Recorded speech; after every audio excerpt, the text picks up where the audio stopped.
Салам достор, бүгүн сиздер менен пирогдун рецептин бөлүшө кетейин.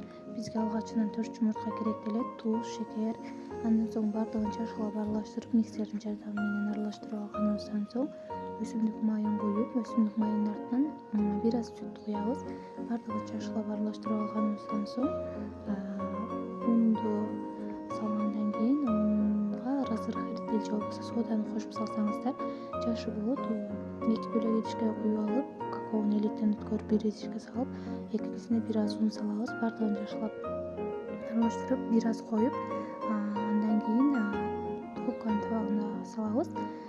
Баардыгын салып алганыбыздан кийин өзүңүздөрдүн фантазияңыздарга жараша коздосоңуздар болот. Пирогубуз өтө даамдуу жана жумшак болот, ичи жабышпайт. Баардыгы пышкандан кийин үйдөгү балдарга берсеңиздер тамшанып жей турган пирог болот.